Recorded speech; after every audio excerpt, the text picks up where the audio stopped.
Hello and welcome to Bloody Violent History, and welcome back to our section on objects from history, 100 bloody objects.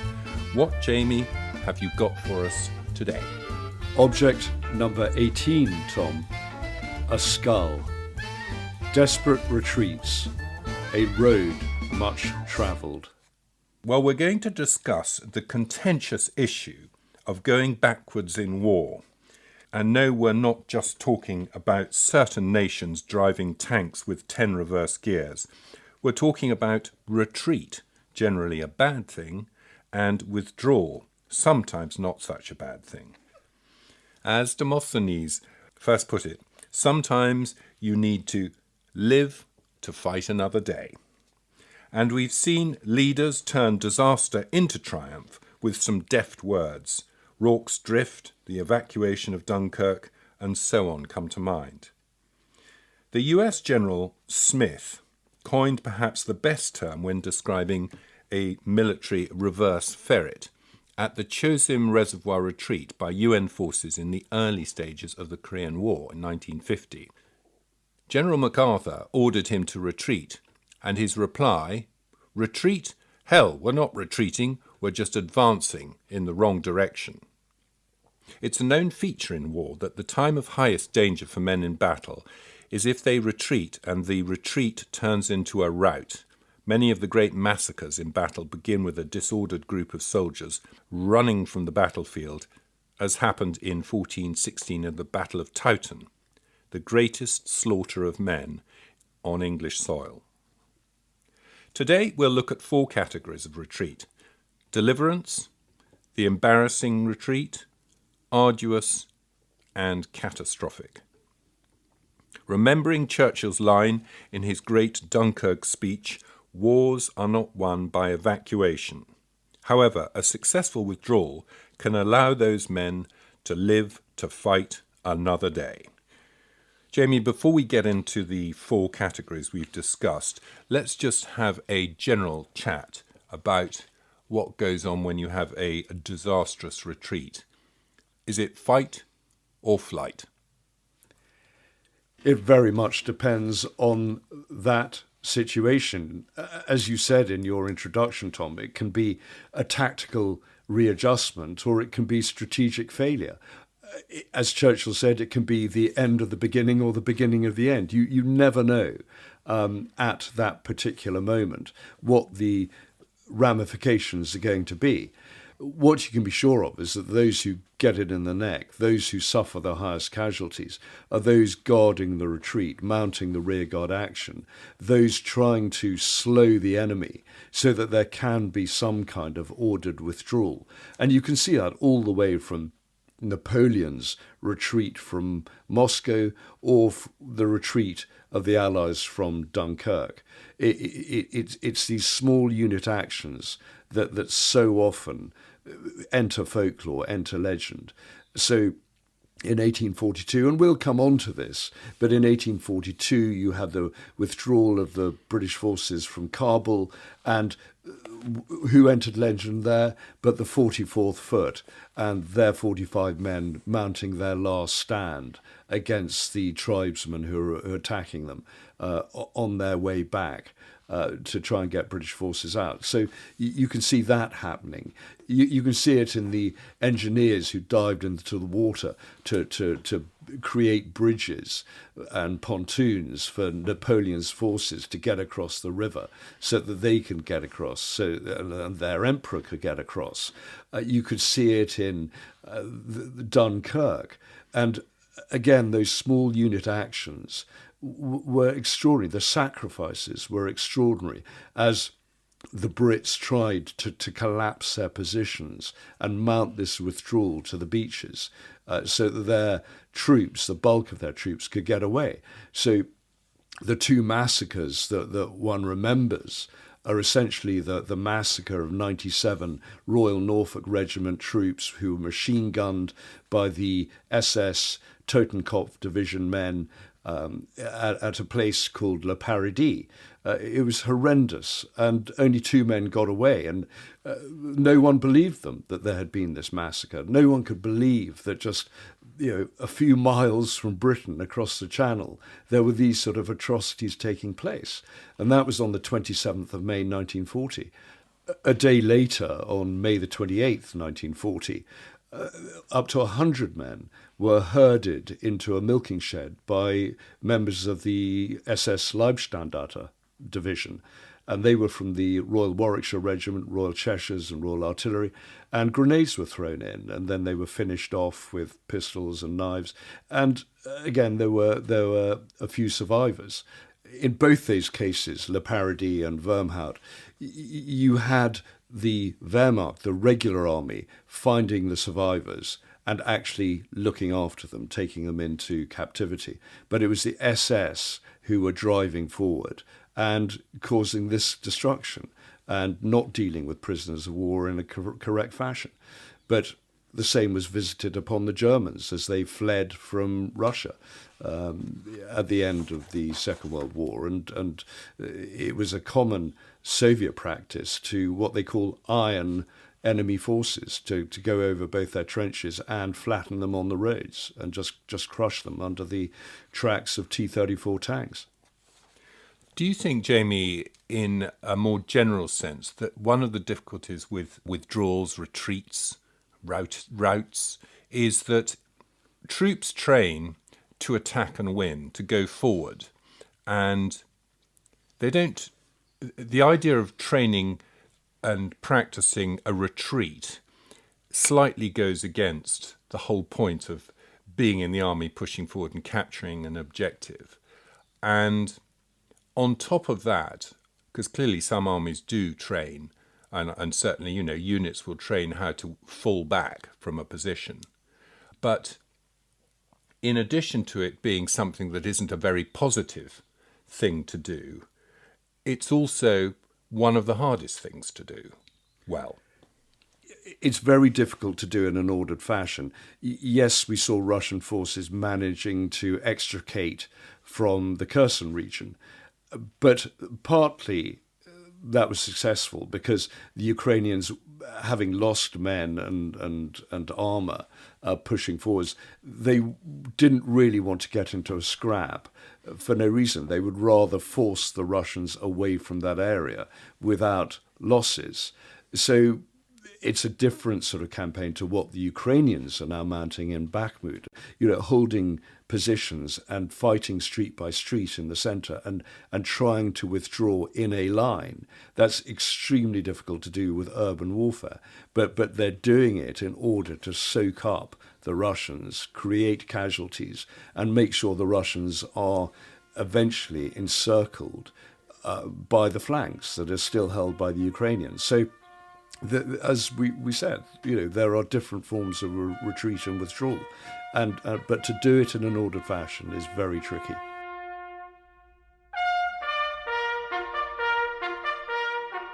Right, Jamie, well, let's get on into the different categories of retreats. And the first section, Deliverance, is where you have a situation where victory is snatched from the jaws of defeat, or at least the defeat is not complete. Well, let's go back to the time of the Greeks and BC 401.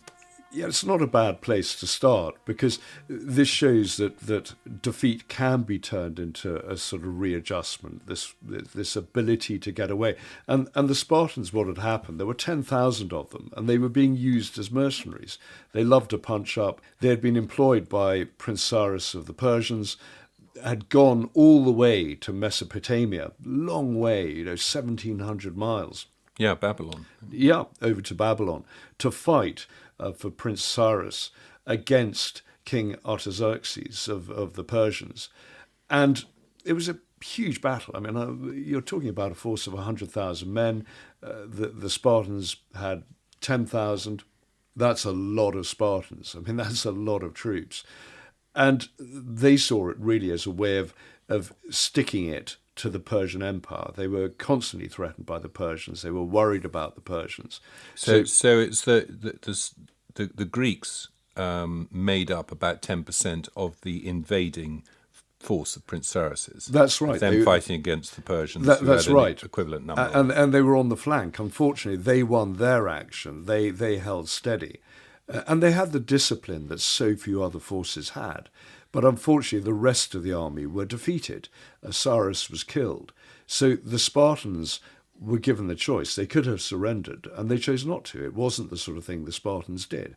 So they decided to head back to Thrace. And so they mounted this incredible expedition, incredibly arduous. And this is the one thing. We've divided things into four categories, but it's slightly false in that there's so many aspects of all those sections in every single kind of retreat.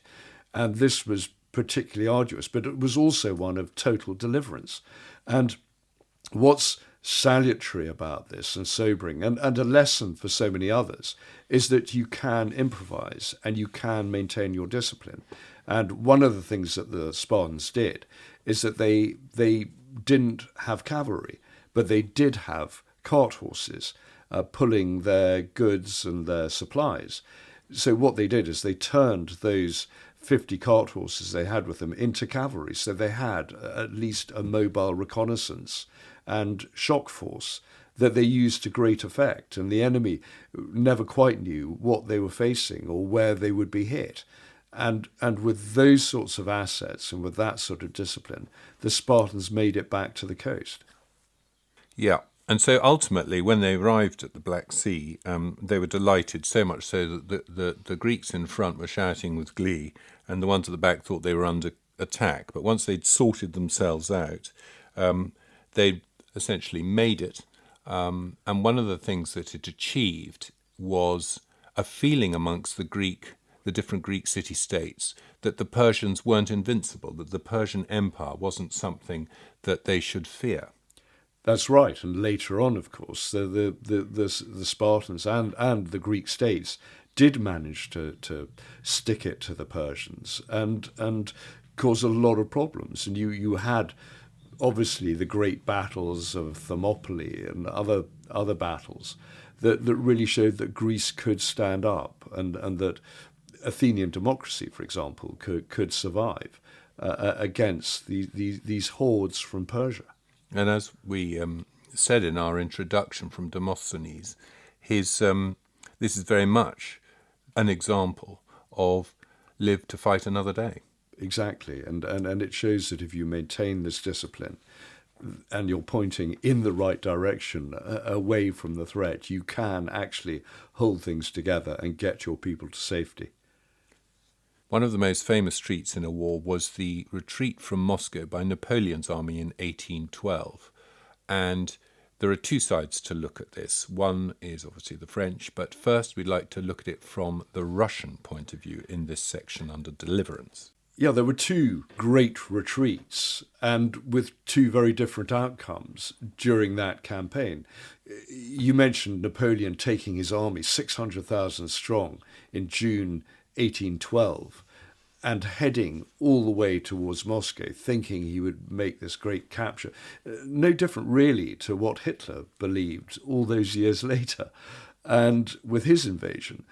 And what happened, just like the withdrawal by Stalin of Soviet forces when Hitler invaded, it allowed the Russians to regroup. And it was the Russian retreat at this stage that was really the deliverance of Russia. There was that great battle on the 7th of September, 1812, Borodino. You had 160,000 Russians facing 130,000 French. It was pretty catastrophic for the Russians. They lost 70,000 men. But the one thing the Russians had aplenty was manpower. By the time that Napoleon's forces reached Moscow, in September, mid-September 1812, he only had, under 100,000 men with him. Many had died on the way, many were pickets along the route, many were sort of trying to guard the lines of supply. And this is always the problem with any invading army. The longer the lines of supply, the lines of communication, the more vulnerable they become to partisan activity and attack by other armies. And the Russians had destroyed any food supplies in country on their route. Yes, and later we'll talk about Napoleon's withdrawal. But by this stage, he thought he could winter in Moscow. But he gets to Moscow, and a few days later, explosions and fires break out around the city. And this is a city that has been completely depopulated.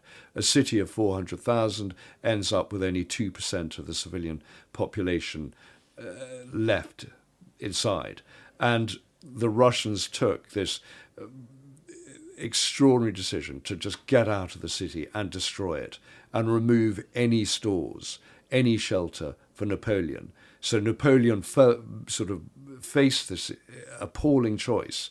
Did he stay around? Did he wait for delegations, this constant sort of peace negotiations with the Russians, with the Tsar, to see whether anything could come of it, or did he get out? And it was in the interest of the Russians having to retreated, to basically extend the negotiations and see the French supplies dwindle, see them starve, or see them freeze to death. So the Russians made this extraordinary decision to get out. And it was that decision to retreat that allowed Russian armies to stay intact, to essentially encircle the French position and ensure that the French, when they left, couldn't head south, couldn't start a new line of withdrawal that would allow the French to get sort of supplies on the way. It forced the French to go back exactly the same way they had come, through their line of advance, and that had been obliterated and burnt by the Russian forces. And so there were no crops to be had, no villages to raid, no supplies to be had. And that was the start of the appalling French retreat. It's said that one of the reasons why Winston Churchill was unpopular before the Second World War was his handling of the Dardanelles campaign in the First World War in 1915. And towards the end of 1915, it was decided that really they had to get out. And that isn't surprising, Tom. It was the most spectacular disaster. But you can see why Churchill and others came up with this plan. They wanted to teach the Turks a lesson, knock them out of the war, take Istanbul. And they genuinely believed that mounting this indirect approach, mounting this flanking operation of taking the Dardanelles would knock Turkey out of the war and therefore take the pressure off Russia, that was the ally of Britain during the Great War. And Turkey was obviously an ally of Germany. If you take them out of the war, then Germany is far more isolated, and it's far harder to mount an effective operation. And so they went in April, they mounted this vast landing in April 1915. It was a truly massive operation. The Brits, the Australians and New Zealanders had 345,000 troops out there. They landed essentially in two locations, north and south, and Anzac Bay, Suvla Bay, became notorious for the casualties that the Anzac troops, the Australians and New Zealanders, took. The Brits penetrated about 5 miles inland. The Australians and New Zealanders actually did better. But it was such close fighting. I mean, the trenches were often just yards apart. And each side took massive casualties. And in the end, 45,000 Brits died. About 15,000 Anzacs died. There were huge casualties in terms of dysentery, fever, all the things that go together when you have troops in a location. There's poor sanitation, poor supplies, lack of food, and the heat and the flies and the mosquitoes. It was dreadful, dreadful conditions. And so it was decided, again, once Bulgaria had entered the war on the side of Germany, you had the possibility of this corridor, this land corridor between Turkey and Germany, which would have made things even trickier for Russia and for the Allies. So it was just decided, you know what, this is going to be an impossible situation, and Britain and its allies are going to be essentially cut off in the Black Sea. So this decision to retreat came about, and it was an amazing feat of logistics. It took place in December to January, early January 1916, and they managed to get their forces off. One of the things that happened was that the deception involved in that operation, this attempt to collapse the front, given how close the trenches were to the Turks, this attempt to fool the Turks into believing that we weren't retreating, because had they known, they would have mounted a massive offensive, and there would have been far greater casualties. So they came up with a few clever schemes, including a cricket match, which was a distraction, and perhaps most unusually, something called the drip rifle. Yes, that was Lance Corporal William Scurry, an Australian soldier who came up with the plan. It was a very simple device, but like a lot of simple devices, hugely effective. There was a can of water balanced on top of the rifle. It had holes in it, depending on how quickly you wanted the water to drain away. It dripped into a can below the rifle, hanging on to the trigger by a piece of string. And as the can below got heavier, eventually it pulled the trigger and it fired. So you could essentially change the time and have a timing device, a simple timing device on all these rifles. So the Turks thought they were being fired at constantly, and that the Anzac troops were in position all the time, that they weren't actually there. They had abandoned their trenches. And it was hugely effective. And that's really one of the great reasons that so many lives were saved, that the Anzacs managed to get off those beaches over 5 days with barely a casualty.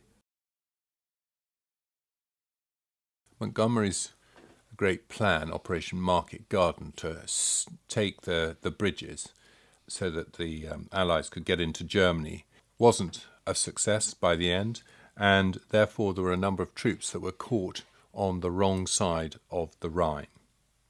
So often our military failures become feats of individual heroism, and Operation Market Garden is no different. I mean, it was a catastrophic plan in the end. You know, this idea of sending lightly armed airborne troops into an area where they were hugely vulnerable to counterattack, particularly by German armour. And this is what happened. And out of 10,000 troops, most of those didn't get back, but there were remnants, and they had to be exfiltrated across the Rhine under incredibly difficult conditions. And this was a plan, Operation Berlin, to get them back across the Rhine before the Germans could close in on them. And out of those 10,000 original men from the 1st Airborne Division, 2,400 survivors were shuttled across in 150 boatloads by the Royal Engineers on that night of the 25th, 26th of September. It was an amazingly brave operation, and 7 Royal Engineers were killed, and they managed to do it under the noses of the Germans. There was heavy German fire, but it was difficult for the Germans to get a bead on the target. And those men were spirited away. And so it was truly an act of deliverance. A month later, there was an even more secretive operation, because there were men hiding out in Dutch houses. It was extraordinarily risky for the Dutch civilians and the Dutch resistance members who sheltered them, and for the paras who were hiding. So Operation Pegasus was put in train. It was organised by Airey Neave, who was head of MI9. You remember the famous section that was there to run the escape networks for downed airmen. It was there to spirit away the 138 survivors that were still left. And So they sent small craft across, they sent their agents across. One of the things they managed to do for some time was listen to German telephone communications, because the Dutch telephone networks were still operating. So they managed to use those, and they managed to get their agents across and get those people back. And so that was one of the great coups of MI9. So, out of that group of 10,000, yes, only about a quarter got back, but it was still a deliverance for those survivors who managed to get away and fight another day. And the whole show was a very typical example of how something that really didn't work and wasn't a success and mission was not accomplished, and yet many myths and legends about heroism and great individual ability and clever schemes came out of that story. So, it's still told with pride today, a story which was ultimately the opposite of a victory. Well, again, like the Spartans, those centuries before, that improvisation and using techniques that they had learned, the fact that those escape networks, those escape lines were already being used, those techniques were being used by MI9 and by MI6 in occupied territories. That really came into use. That really was so useful in getting people out.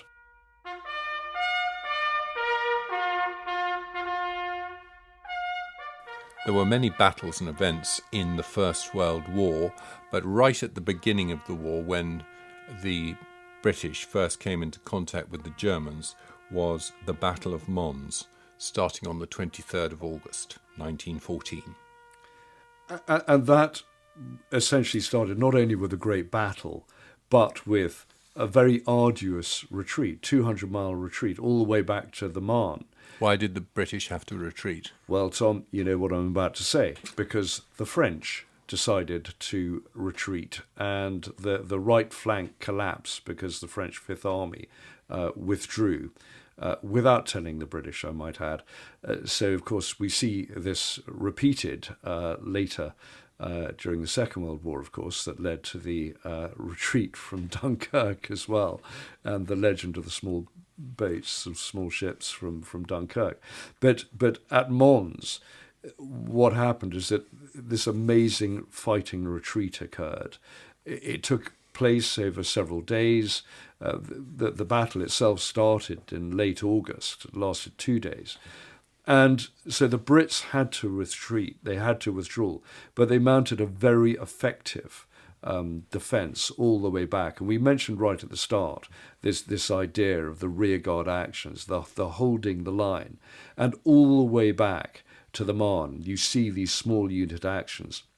And there were a lot of Victoria Crosses won during this period. You see Victoria Crosses won at Nîmes to stop the Germans getting across the bridge there. You saw the amazing action of L Detachment, Royal Horse Artillery, 1 gun remaining. And the gunners there managed to hold up a German division for 2.5 days. Victoria Crosses won there. I mean, all the way back, you got these extraordinary acts of heroism that allowed the bulk of the British Army, having put up very stiff resistance and caused the Germans a lot of casualties during the Battle of the Mons. You see this sort of these small unit actions all the way back to the Marne. But what it demonstrates also is that this was a withdrawal, it was not a rout, and that there was a planned move back where soldiers would fold over others and then face the enemy and give time for people to move backwards. Yes, and it was a professional army. This was the period of professional troops, the British Expeditionary Force. So it was before the time of conscripts. And we talk about Deliverance. One of the legends of the retreat from Mons was, of course, the Angel of Mons. And this was actually witnessed by a great aunt of mine who was a nurse, who worked on the Western Front, and she actually witnessed it. And absolutely swears that it was true, what people saw. And of course, people see what they want to believe. But there was this extraordinary apparition, this idea that the clouds forming to create the shape of an angel blowing a double trumpet. And it ended up being put on the Mons medal. This was really the thing that summarized the Mons. So if you're talking about deliverance, you can talk about sort of divine deliverance as well. But once that retreat, once that deliverance had occurred, you then got the Battle of the Marne. And that is what created, that's what blunted the German approach on Paris. That's what created the start of the trench system and the stalemate and the trench warfare that occurred for the next several years till 1918. So the retreat from Mons was very significant in the story of the Great War. But we have it down in this section, embarrassing. Why is that? Because it was embarrassing. It was an embarrassing retreat, and although it was a deliverance, it was also embarrassing for the British. It was certainly, if they have a sense of embarrassment, embarrassing for the French, and it was embarrassing because it was a tactical blow to the British position, to the British military position. And things tend to be embarrassing when there are political ramifications. It was certainly a blow to morale and a blow to Britain's military standing. We talked about armies not liking to retreat, and we certainly didn't like the sort of forward defence being pushed back 200 miles. I mean, that was a very significant factor in how the war would pan out in the coming years. Well, I think that gives quite a good example of how these things don't fit into neat categories. So it was both a deliverance and embarrassing. And arduous, of course. And arduous, yes. Something that really was embarrassing was the fall of Singapore in 1942. When Churchill was talking about a city, he said it had been the scene of the greatest disaster to British arms which our history records. What was he referring to? He was, of course, referring to the taking and surrender of Singapore. It was a terrible blow and an embarrassing blow to the British Empire, to British prestige, to the British war effort. Singapore had always been considered a very formidable fortress, a very difficult nut to crack. And so, when the Japanese got to Malaya and hopped down the Malayan Peninsula, they bypassed a lot of Allied forces. And you're talking 85,000 Allied troops versus about 35,000 Japanese troops. So on paper, you would have thought that the Brits and its allies were in a strong position to hold off the Japanese. But one of the problems was that the Brits had always believed that the attack would not come down the Malayan Peninsula, but would come from the sea. So for a start, their large guns, their heavy guns, were pointing out to sea, ready to stave off a naval invasion. And that never happened. It simply came from behind, and they were not expecting that.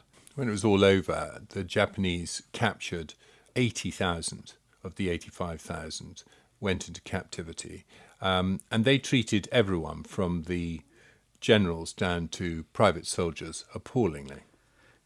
Yes, and people forget the sort of details of what happened in Singapore. The fact the Japanese went into the hospitals, bayoneted all the patients, the doctors, the nurses. There was that famous atrocity where they murdered all the Australian nurses that we've mentioned before. And the civilians that were marched off and the military that marched off to places like Changi Jail, they marched past up to 50,000 heads on spikes. And these were Chinese civilians that the Japanese had simply butchered. So the level of atrocity was absolutely terrible. And if you look at the treatment of British prisoners of war, even captured British generals such as General Heath, were treated in a barbaric fashion. They were made to, this was simply on a daily basis, they were made to bow even to Japanese privates. They were beaten relentlessly. General Heath was forced to become a goat herd and was beaten constantly. There was a great deal of torture. There was terrible starvation. And I've said it to you before, my father was in the first group to relieve Changi jail. The average weight of the prisoners was about 85, 86 pounds. And so many of those 80,000 prisoners of war that were taken, the military prisoners of war that were taken, they ended up, of course, working on the Burma Railway and suffering terrible hardships during that time.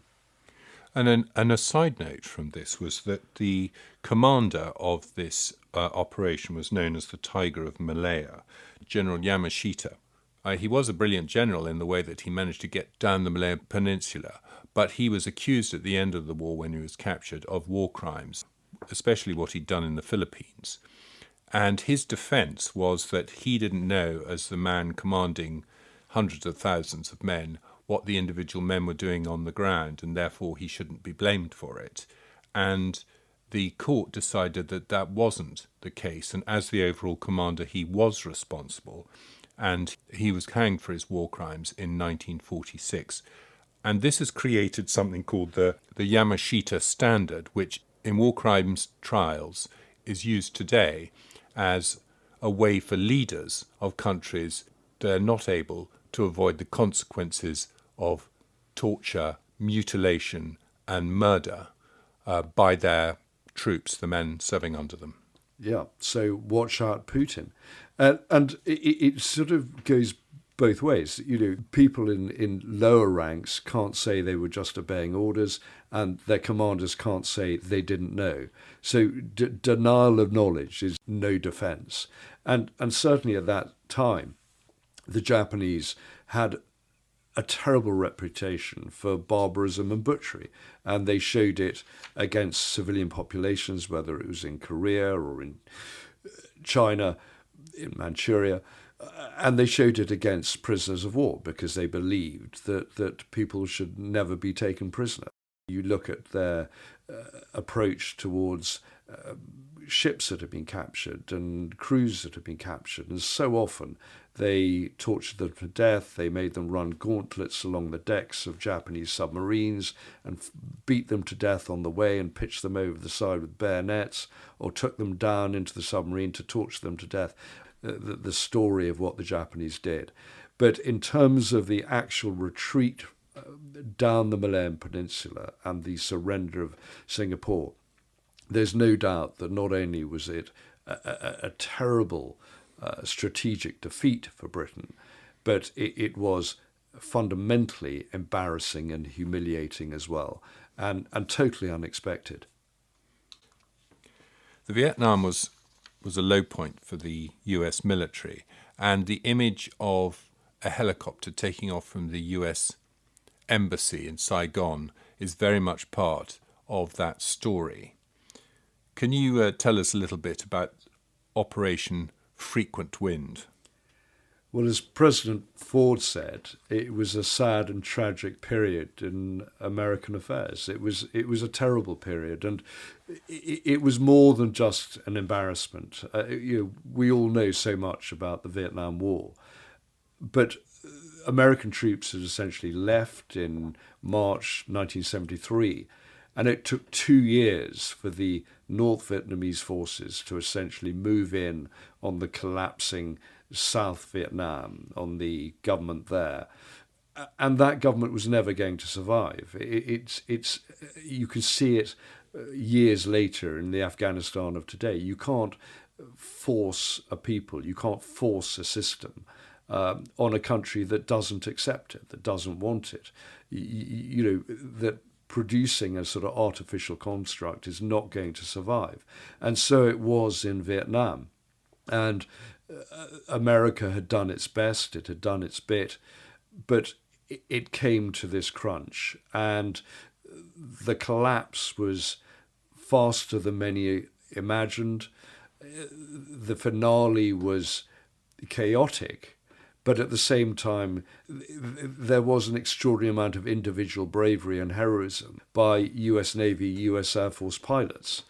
50,000 Vietnamese were flown out in military aircraft and commercial aircraft.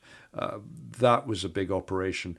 The image that most people remember are the thousands being carried out from the Defense Attaché office and from the US Embassy, that roof of the US Embassy. I was age 12 at the time, and I still vividly remember it. It was seared into one's psyche and consciousness.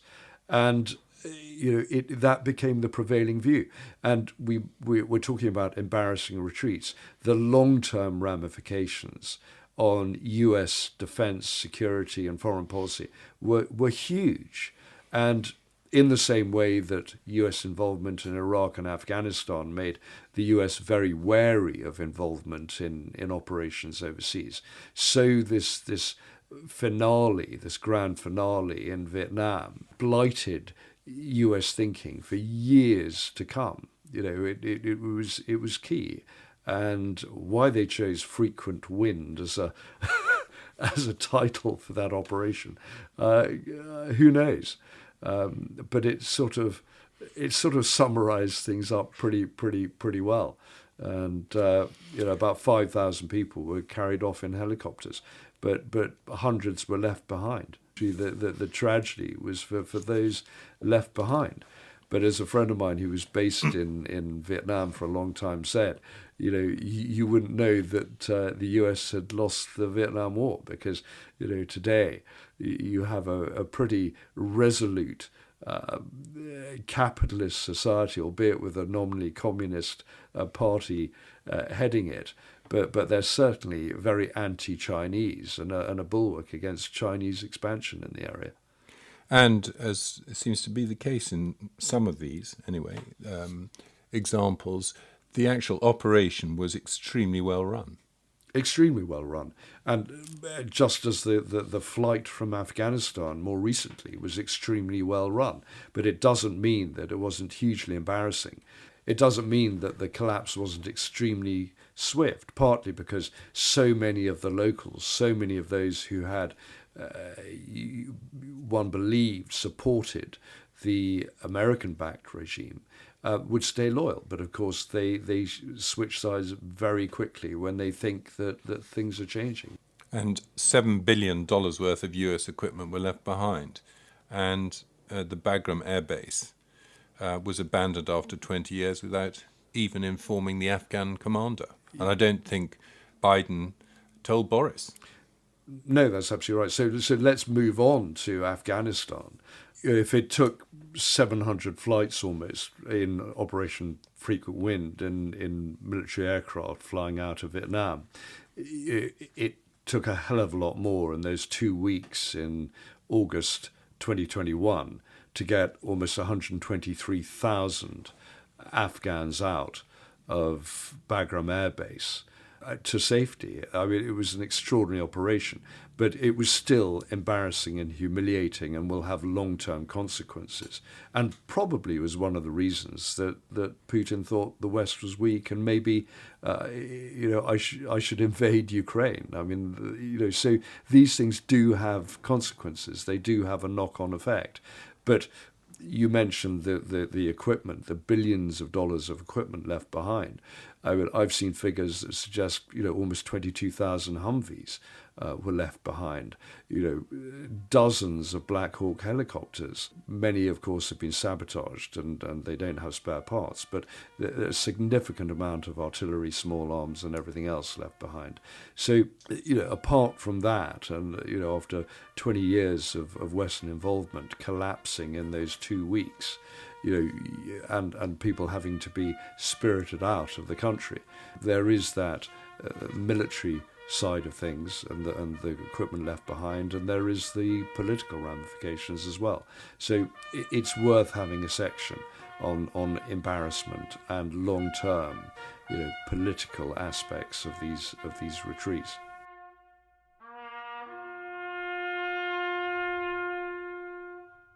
In some withdrawals, retreats, the conditions become very arduous, and in fact that ends up being the thing they're really remembered for.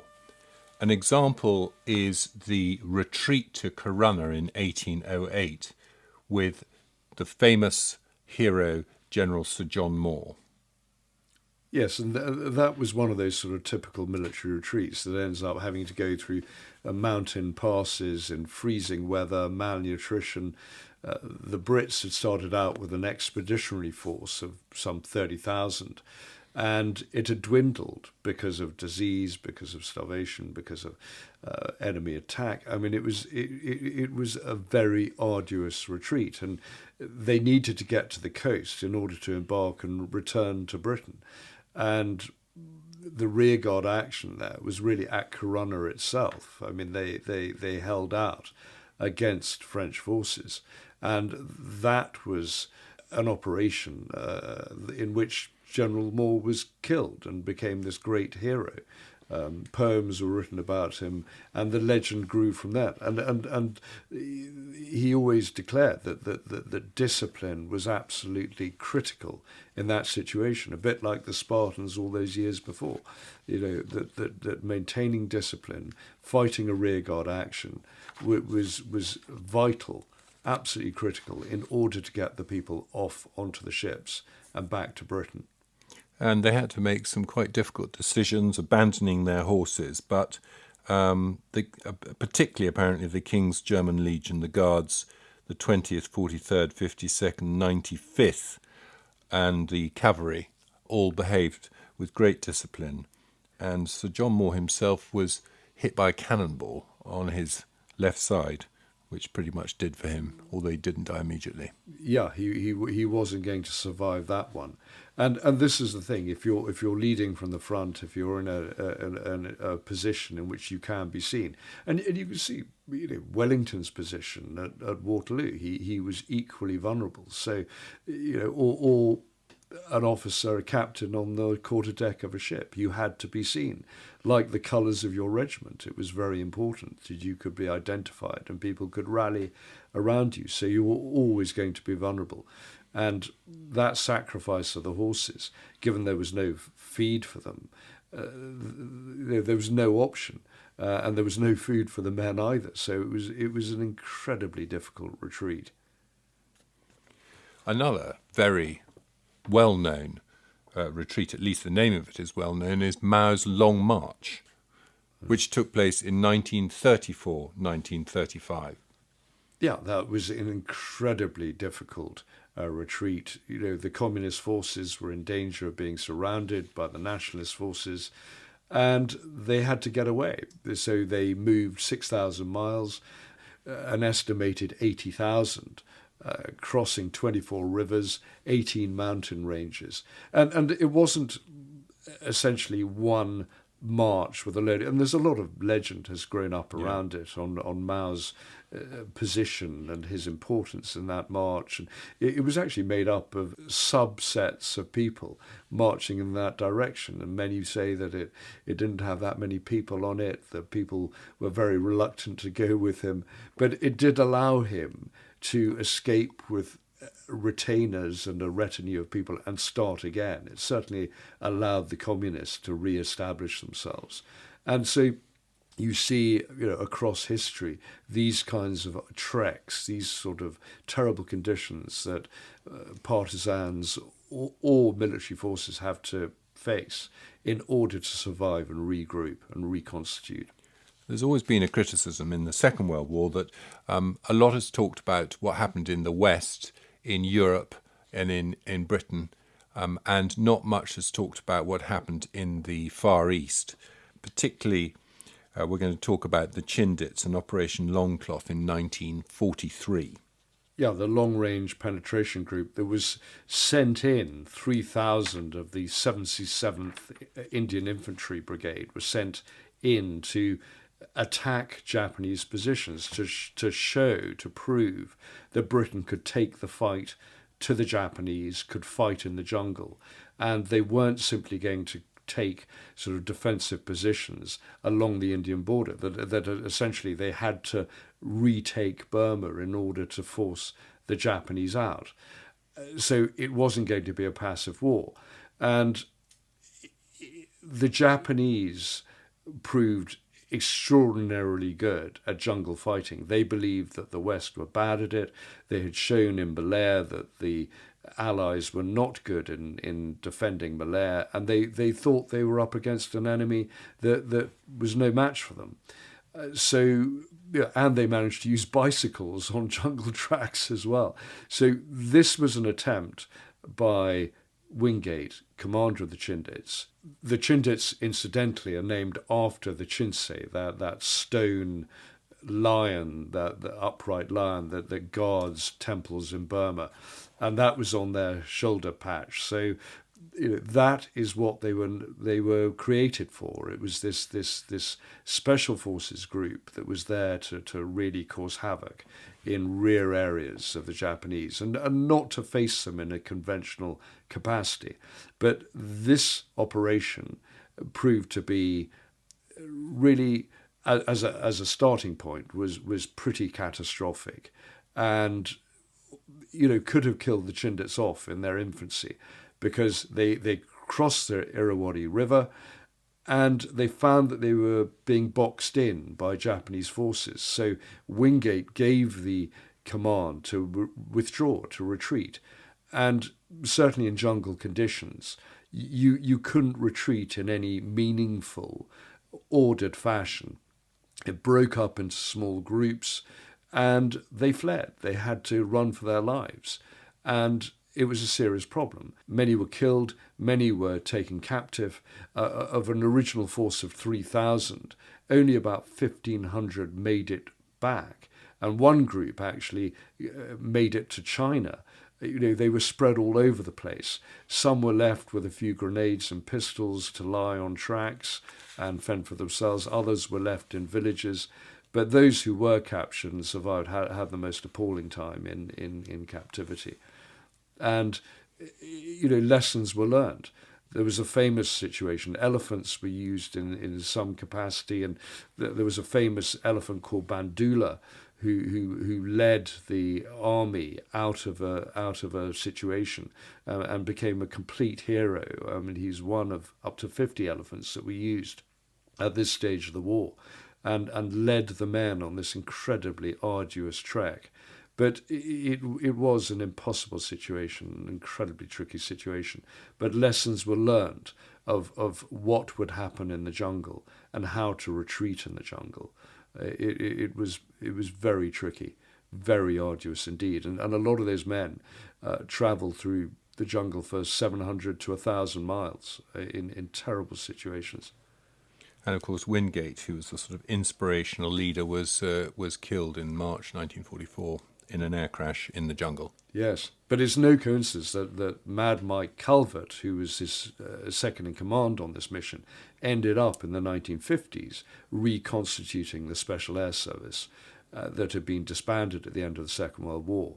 And the SAS, who are so well known today and recognized today, they became formidable and cut their teeth once again, like the Chindits, back in the jungle. They were in the Malayan situation, in the conflict there in the 1950s. So from this arduous retreat, lessons were learned.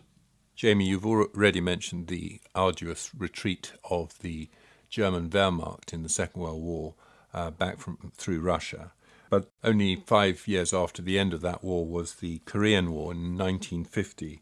There was an extremely arduous withdrawal by the UN troops. Yeah, the question is to know when to retreat. I mean, of course, during the Second World War, one of the problems was that Hitler never liked to retreat. So you end up with Stalingrad situation where the Sixth Army was surrounded. And so from an army that was about 250,000 strong, 70,000 ended up surrendering, and of those 7,000 survived. So after Stalingrad, after the Battle of Kursk, you're talking from 1943 onwards, this terrible reversal of fortune for the Germans, and this move back that ended up with the siege of Berlin and the collapse there. But come the Korean War, you also had terrible conditions that had to be faced by UN troops. And the Chosin Reservoir retreat is one of those great military moments that enter legend, partly because it was a successful retreat, but partly it was through the most catastrophic conditions that you can imagine. What we like to call a fighting withdrawal. It was a fighting withdrawal. You had 120,000 Chinese troops attacking 30,000 UN troops. A lot of those troops are made up by the US Marine Division. You quoted at the beginning General Oliver P. Smith, that idea of advancing in the wrong direction.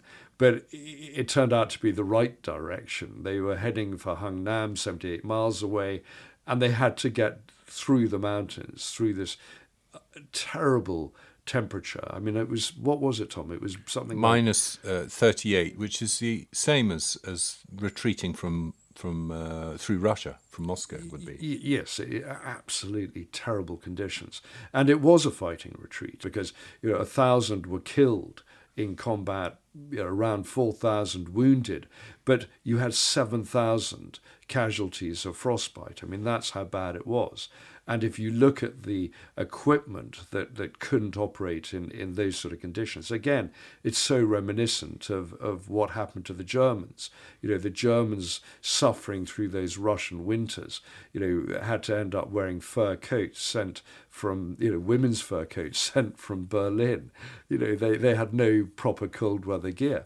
Well, in this retreat, you ended up with syringettes being put in medics' mouths in order to try and defrost them. You had blood plasma freezing. You had batteries not working. Engines weren't working. I mean, all these problems that you get in cold weather. And this was on this 78-mile, 2-week retreat. It was utterly horrendous. But ultimately, it was successful. And, of those 30,000 men, you had over 20,000 sort of getting back in one piece, albeit, with several thousand badly crippled by frostbite and their wounds. And the amazing tenacity of the Chinese soldier, which, although they were the enemy, they lost, killed and wounded some 60,000, apparently. That's right. I mean, the Chinese have always been pretty profligate in their expenditure of lives. I mean, they're even more notorious than the Russians in what they do, because manpower is not their weakest link. It really isn't. And Western forces tend to value the lives of their soldiers. The Chinese do not. Although nowadays, of course, things are changing with demographics, aren't they? Both in Russia and China, and aging population. That doesn't hold so much as it has in the past. No, but you always think that the Chinese have moved away from human wave tactics. But we'll see. I mean, it certainly seems that the Russians have moved away from what even their men call meat waves. So yeah. we shall see what happens.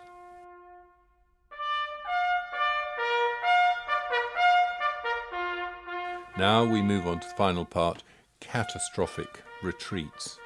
Perhaps even they could be called routs. And really one of the most catastrophic that some of us know about was Napoleon's retreat from Moscow in 1812.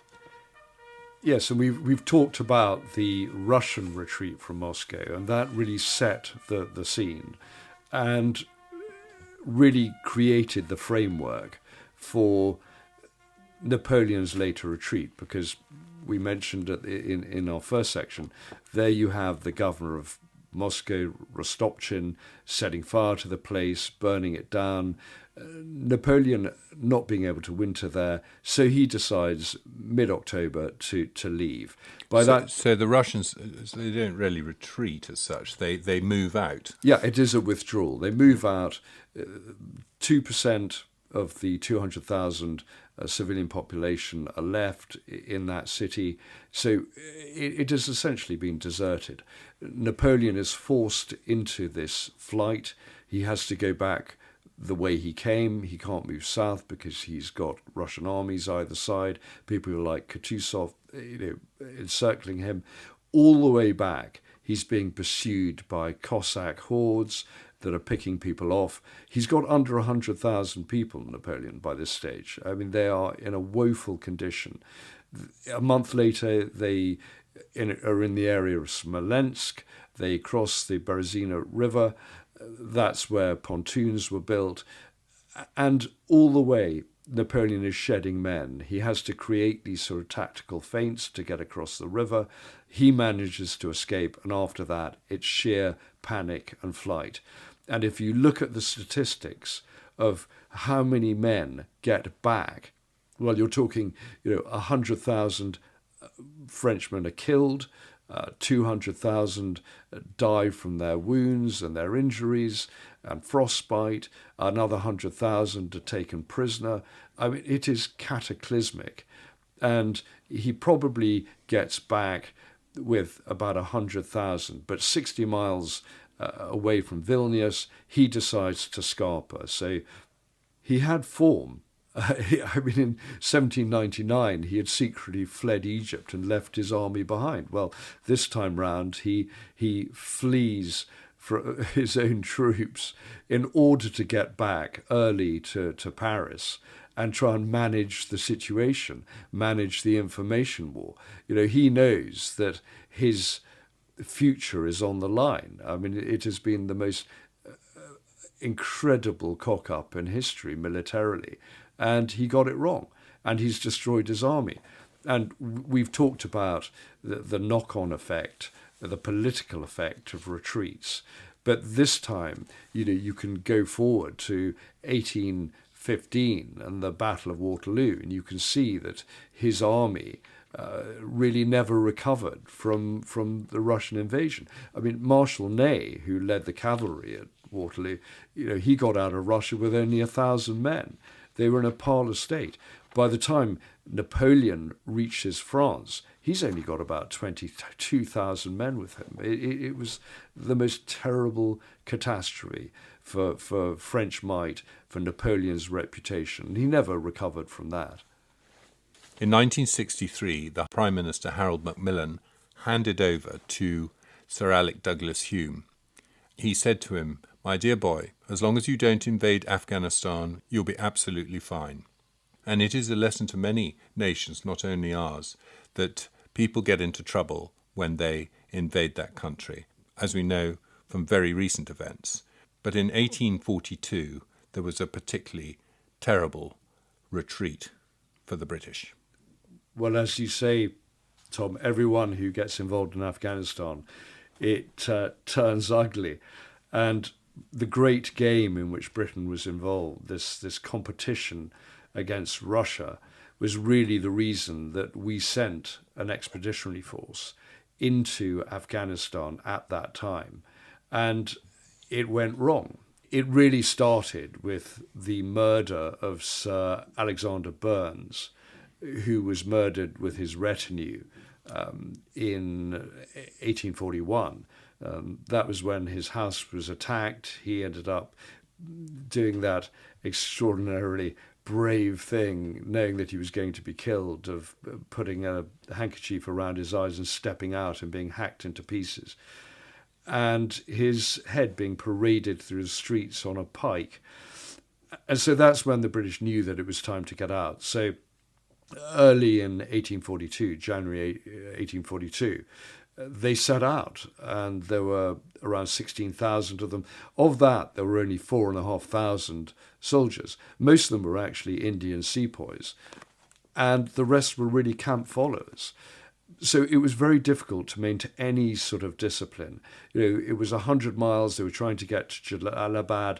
They set out from Kabul. They went through mountainous regions, and as the column became extended, as people started falling by the wayside, that's when they were being attacked. The hill tribesmen, the Pushtun tribesmen, they had long-range muskets. They were taking pot shots all the way. Every ravine that was passed, the troops were attacked. A lot of people were deserting into the hills. And as we said earlier, there are so many small unit actions along the way. This constant rearguard action, trying to fend off pursuers, to fend off the horsemen, the pushing horsemen that kept on attacking. And it was totally relentless. And the most famous action, captured in that famous painting, is the last stand of the 44th, where 45 men of the 44th Foot, armed with 20 muskets between them and only 2 rounds, fought almost to the last man. They gathered round their colours and they fought and were cut down. It was the most extraordinary action. Their commander, Captain Souter, actually survived, and he tied the colours, the yellow colours, round him as a waistcoat to try and allow the colours to survive. That was the priority. And actually in captivity, he was treated with sort of deference, because they thought that the yellow of his garb signified that he was an extremely important gentleman. And you know that in fictional terms, Harry Flashman was also on the retreat from Kabul and wins the Victoria Cross by fainting at the right moment, and the colours wrap around him, and he's discovered, as he was trying to surrender, he's discovered by the relief forces wrapped in the flag. As the only man left alive. Luckily, all the people who'd seen his cowardice were dead. It's a great story, that one. But that's fiction. The reality was just extraordinary courage, and it's amazing how those soldiers managed to mount this sort of fighting retreat. But of course, they were picked off one by one, and what's incredible, after 6 days, the person who made it back, again captured in that famous picture by Lady Butler, was the arrival of Dr. William Brighton in Jalalabad on a pony. And he had actually managed to fight off a number of attacks. He was being pursued by horsemen. Just before he got to Jalalabad, he was spotted by pushing horsemen, and they attacked him again, and he managed to survive that skirmish. And he and the pony were wounded, but he still managed to get back. And he was asked about the army, what had happened to the army, and his reply was, "I am the army." So it was the most extraordinary. If you're talking arduous, that is one of them. Shortly afterwards, catastrophic even. It was arduous, catastrophic, and embarrassing, all in one go. And it was certainly catastrophic. A few days later, a British officer did appear with a small retinue of survivors, but there were very few that came out of that retreat. Gulf War I happened in the early 90s, and in February of 1991, the war came to a culmination on the 25th to the 27th of February, with the famous incident on Highway 80, the Highway of Death. General Norman Schwarzkopf, who was the Allied commander, had this to say in the follow-up. This was a bunch of rapists, murderers and thugs who had raped and pillaged downtown Kuwait City and now were trying to get out of the country before they were caught. They certainly were murderers, rapists and thugs. It's always been a bit contentious. You've had a lot of people saying this was wrong, they were sitting ducks. Well, sometimes military targets are sitting ducks, and just because they're retreating doesn't mean they're not a legitimate target, and they were a legitimate target. 28 tanks or more were taken out, 2,000 other vehicles, many of them military, were taken out. And the goods that were strewn around showed that so many of those soldiers, 1,000 of them, it said, were cramming those vehicles full of goods they had simply looted. I know people who actually visited that highway to help clear it up after it had been, and they said it was pretty catastrophic. A lot of cluster bombs have been used, cluster munitions, but it shows that if you can cut off a retreat, if you do have the weapons available, both to stop it going further and to attack it from every direction, then that retreat is going to end in a cataclysm for those who are engaged in it. And it sort of sent a message to Saddam Hussein. He didn't always learn from it, of course, being a despot, but it was certainly an indication of Western firepower and what would happen in the future and could happen in the future. And those sort of precedents throughout history show that, once there's a rout, once people are fleeing, then you are in trouble. And it's fair to say that the Iraqis were in no position at all to mount a fighting retreat, an effective retreat that would guard them against air attack. They simply were in no position to do that. They were fleeing and they were routed and they were fair game.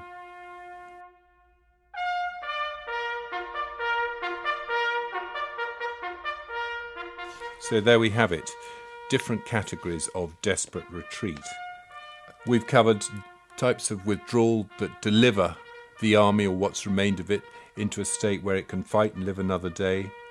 Embarrassing ones, arduous ones, and the final category, something you don't want to get caught up in, the catastrophic retreat. Absolutely right, Tom. I mean, they are pretty rough categories, but it just shows that across the sweep of history, there are so many different sort of actions and so many retreats that really go from deliverance to catastrophic and many areas in between. But I think what stands out are really the small unit actions along the way. And those are the stories that you really remember.